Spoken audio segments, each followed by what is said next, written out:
Oi, gente, tudo bem com vocês? Vamos agora iniciar a nossa aula de português, nossa primeira aula de português, tá bom? Então é o primeiro conteúdo do volume 2, tá bom? No livro de vocês, na matéria de português. Esse conteúdo, que são os pronomes pessoais, está na página 11 do livro de vocês. As páginas anteriores são de interpretação de texto, que eu vou passar junto com as atividades desse conteúdo, tá bom? Além desses pronomes pessoais, vamos falar sobre o discurso direto e o pronome pessoal e coesão, tá bom? Que é quando a gente utiliza o pronome para dar sentido, enfim. A gente vai falar sobre isso mais pra frente, vamos lá. Pronome pessoal. Nós vamos relembrar esse pronome pessoal, mas vamos acrescentar uma classificação de pronome pessoal, que são quem? São os pronomes oblíquos, tá bom? Ó, na página 11 tem uma tabela, e é a mesma tabela que está aqui, tá? Só que lá ele colocou primeira pessoa singular plural, segunda singular plural, terceira singular plural, quase entrava a língua, né? Aqui não, que eu coloquei singular e plural, tá bom? Porque dá pra separar, fica mais tranquilo. Então, quando já eu venho pra cá e falo os pronomes com vocês, tá bom? Vamos lá. Sabemos que no pronome nós temos primeira pessoa, segunda pessoa e terceira pessoa. Pode ser do singular ou plural. Até então nós tínhamos estudado sobre os pronomes pessoais de caso reto. Agora nós vamos também saber e conhecer quais são os pronomes pessoais de caso oblíquo, tá bom? Que também é muito fácil de identificar e tem o mesmo sentido de quem fala, com quem fala e de quem se fala como o pronome, no caso, reto, tá bom? Só vai mudar a sua maneira, que em vez de ser eu, é me, mim, comigo, tá bom? Então, quando você observar que tem algum desses termos, quer dizer que é um pronome pessoal de caso oblíquo, somente isso.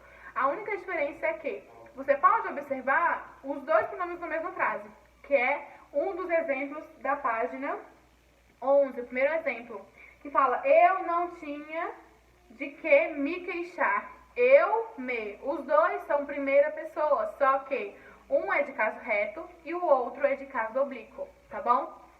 Vamos lá, primeira pessoa é quem fala, eu gosto de estudar, nós gostamos de estudar.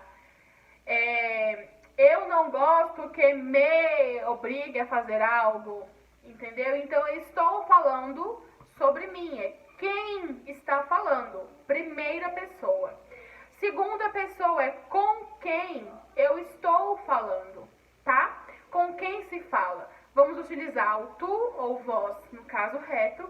No caso oblíquo, é te, ti, contigo, vós, convosco.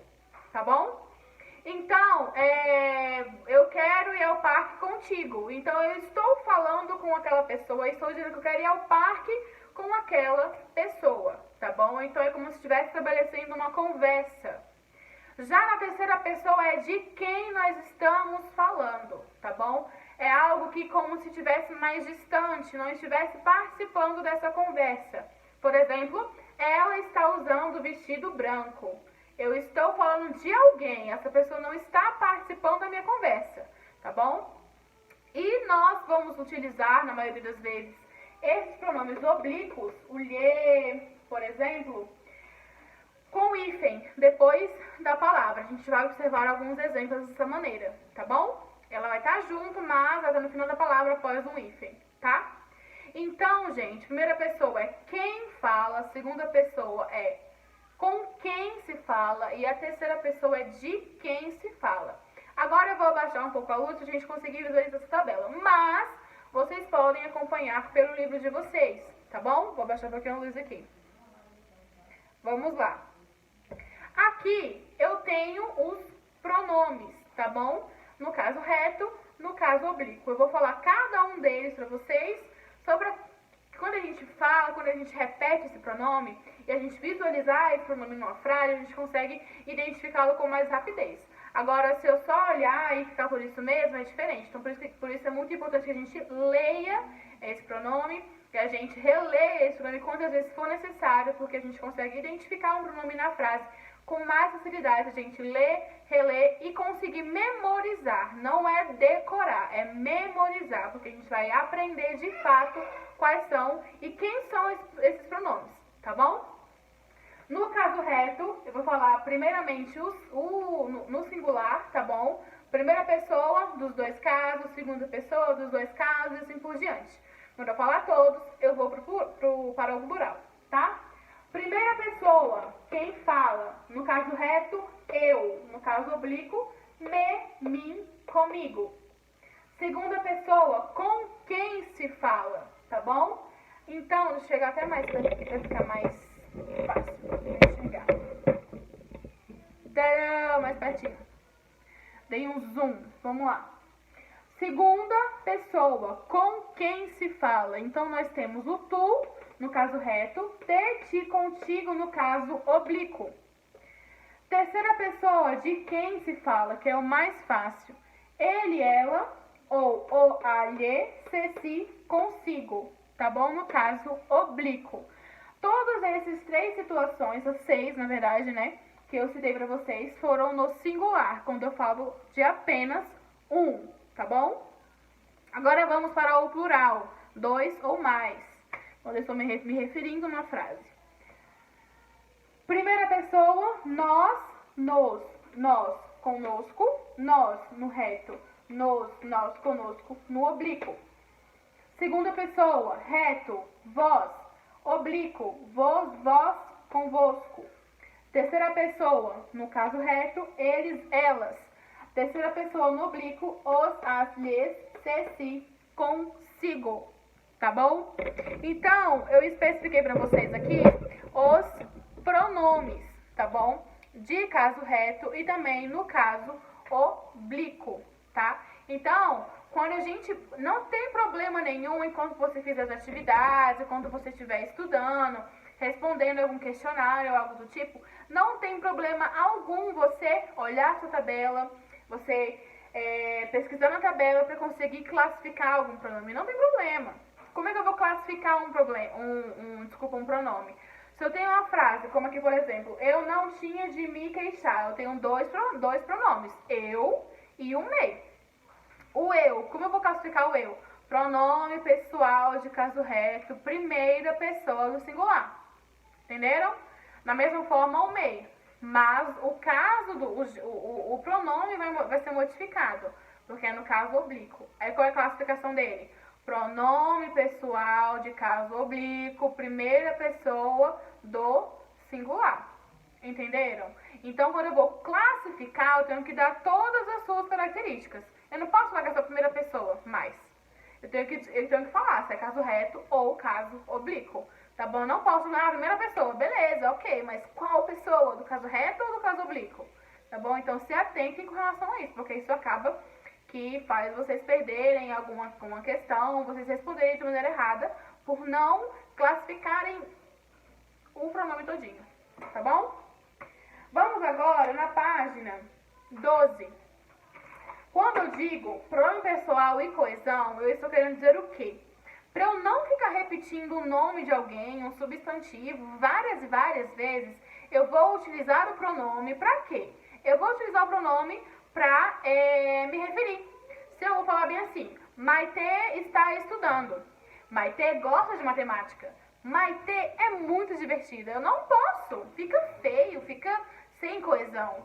Mas se eu quero me referir ao mesmo substantivo várias vezes, eu vou trocar aquele substantivo, substituir aquele substantivo por um pronome. De que maneira?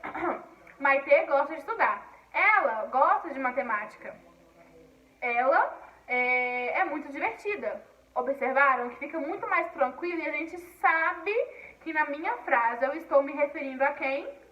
A Maite, tá bom? Se eu, por exemplo, vou falar de duas pessoas. Maite gosta de estudar. Bruna gosta de comer feijão. Nada a ver com esse também, enfim. Bruna gosta de comer feijão. Ela gosta de... Aí ela, mas sim, mas ela quem? Eu estou me referindo a quem? Aí eu posso voltar a repetir o nome, que pra gente conseguir entender, né? Mas, se eu quero me referir às duas, pra eu não falar, ó, Maitê gosta de estudar, Bruna gosta de feijão. Aí eu vou falar, Maitê e Bruna gostam de brincar. Para evitar repetir o nome, eu coloco elas. Elas gostam de estudar. Por quê? Porque anteriormente eu me referia às duas pessoas. Então, na frase seguinte, quando eu falo elas, nós vamos deduzir que eu estou me referindo às duas pessoas da frase anterior. Tá bom? Então, o pronome pessoal e coesão é isso.